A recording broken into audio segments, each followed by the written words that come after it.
Hi everyone, Kate and Fiona Pearman, and this week we're continuing the conversation around feedback, specifically around what gets in the way of giving feedback, and then we're going to give you some tips around how to do it in a way that's going to land well. And I think firstly, I know for myself, we have an expectation of ourselves, right? We're waiting to get it perfect. We're waiting to feel comfortable. That we've kind of got these rules in our head that actually, I need to feel comfortable. I need to be able to deliver this perfectly. It needs to be able to land perfectly. And so, if we're feeling a little bit nervous, a little bit guilty, or a little bit uncertain, we can go, oh, not now. I'm not ready yet. Oh, it's not the best time. There's lots of things that we can come up, lots of stories we can tell ourselves that can get in the way of us actually just diving on in there and giving the feedback. Yes, I think one of probably the most common things that happens in organizations is the avoidance of giving feedback when it's necessary.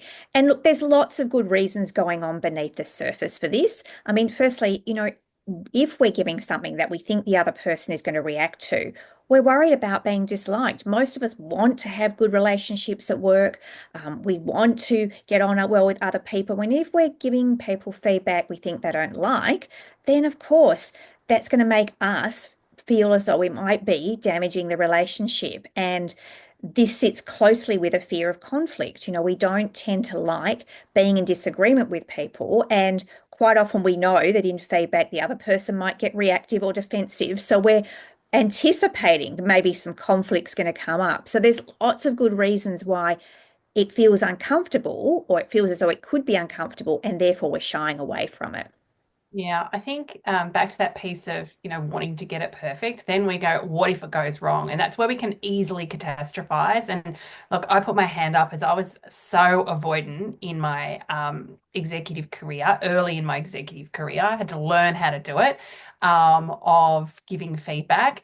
I think it can be, this piece around being prepared to meet someone in the conversation, right? Sometimes we can take too much responsibility for how someone will react, how someone will respond, or how they're going to hear the feedback. And, I think here we're really talking about the constructive feedback, right? Not the positive feedback. Generally, someone takes that really well. But, we can sometimes take too much responsibility or be too protective of someone else, and, how they're going to respond. And so I think it can be really useful just to challenge ourselves, and our own discomfort to understand more about what's really going on for us. I think poor delivery, poor preparation, it's easy for some people just to kind of jump in and wing it. I'm going to suggest that wing it isn't the best approach for you or for the person receiving the feedback. There is value in doing some preparation. We'll talk more about that in a moment. And there is value in having some structure. I've been guilty of watering down feedback, the old feedback sandwich where you say something good and then you say something that needs to be better and then say something good. We've all been guilty, right, of putting that little needs improvement in the middle, and, the person could easily walk away not having heard the improvement feedback or the constructive feedback. So there is value in having structure. There is value in being tight and concise, and value in doing some preparation so that we can do this in a way that lands well. Yeah, I think the opportunity here is to listen in and to understand what's going on for us, why we tend to avoid it, why we don't like giving feedback, because that gives us some clues about what might need to be different and what we might want to trial and experiment in to make sure that people get the feedback they need and we do it in a way that we feel good about it, but also it lands and they're able to receive it. And we always say from a starting point, have a really clear intention. Really make sure that you're holding in your body that what you want for the other person that you're engaging with is you want them to grow and develop. This is in service of them. It's in service of what you're trying to achieve as a team. It's going to be good for everybody that they understand that whatever they're doing is not quite meeting what's required or has missed something. And so that positive intention around what it is I want the person to receive and to communicate that clearly to them, but also to go early.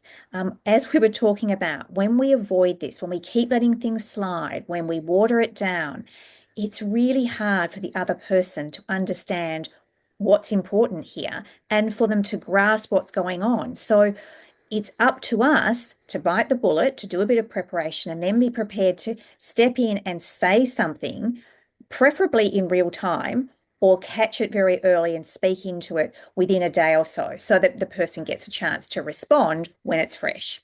Yeah, I think making sure it feels safe, right, for both people, that both people feel resourced. When we're coaching leaders, I often say we need to take care of your anxiety, your nerves about having this conversation, because the other person is going to feel that, right, before you even open your mouth. But, we want to be timely, we're going to say, when it comes to giving feedback, but equally, if someone is not resourced, if they're in a really reactive state, if there's other stuff going on for them, then that conversation is likely, it doesn't matter how beautifully you say something, how much preparation you do, it is likely that that's not going to be able to land well. And so making sure that everyone is resourced to be able to show up, to be present, to really listen and engage in a conversation is crucial. Yeah, I think even, being prepared to say that, talking into maybe your discomfort, saying, I feel a little bit clunky, or I feel this might be a little bit difficult, and I still want to have this conversation because I know it's important. And I'm going to ask that we both listen before we respond, setting up some sort of framework so that you can talk into the situation. And then, of course, we want to be really specific with someone. It's really easy to get lost in a whole lot of things and to start to mount up two or three things that are going wrong. And that's not that helpful. People need a timely reminder, and they need a specific thing to focus on so that they can take that in without that sort of overly emotional reaction. The more we layer into the one conversation, the more difficult it is for someone to deal with it. And so thinking about what specifically you want, and also what you want to be different, giving them a clear path, a clear action that they can take so that they know what's not up to standard or what needs to be different and what to do. Yeah, I think back to preparation, having a structure, don't wing it. You want to be prepared, but don't overinvest in preparation. We've worked with clients in the past who have let the lack of feeling prepared be the roadblock to having the conversation, right? And really what was present for them was fear of conflict, fear of reputational damage, fear of getting it wrong. So we want to have some preparation and a structure. We love FMCA, so fact, meaning, consequence, and action, a focus on observable facts, what the situation meant and the consequences. This framework was life-changing for me when I learnt it, not just for my own communication, but for to support, our clients in their own communication, particularly with difficult messages, particularly where I felt like I needed to give some constructive feedback and I was concerned around how it was gonna land. And so that's really valuable. Of course, focusing on being constructive, what we can do differently. Language is really critical here, so is tone, which is why being able to be really present, to take care of any of your own reactivity so that you feel really resourced to have the conversation is critical to a successful conversation for both parties. Yeah, I think one of the things we like about feedback is reframing it as a coaching conversation, seeing it as an opportunity to develop and grow the other person. What are the very good questions I can ask them so that they have an aha moment? They maybe realize themselves what needs to be different. They might start to come up with some solutions and some action steps themselves. So being able to ask them things like, well, what would need to be different to get a different result this time or outcome? Or what can you suggest that we could try here so that we get a different outcome to last time? And I think the more that you engage them in the conversation and it's a two-way discussion about the feedback, then they're far more likely to have agency and to take it on board and take ownership and to do something differently. And if all of those steps are done well, we always see pretty much that people do take it on board, feel more positive about it, and then take some actions. And I think finally, we always say, make sure you come back and check in on them. It's all very well to give feedback, but again, coming back to structure, If we don't check in on them, if we don't make sure that something's different, that they feel resourced and they are taking different steps, then it can just feel as though the feedback was just given in a vague sort of way and there's no consequences to it. So really important to make sure we package it and we come back to it. Yeah, I think that's really critical. Firstly, to make sure that the message that you intended has landed. And it's easy for someone, and again, we've all had this experience where we've had a conversation and then 24 hours has gone past. And maybe, they've gone away and spoken to someone and it's gotten back to us. And you're like, oh, that's not the conversation we had, right? And that's often because they've been ruminating on it.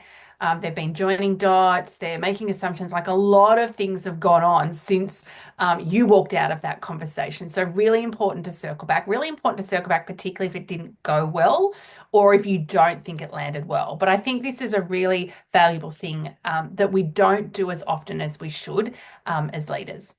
Team, we're going to leave it there. Lots in today's video.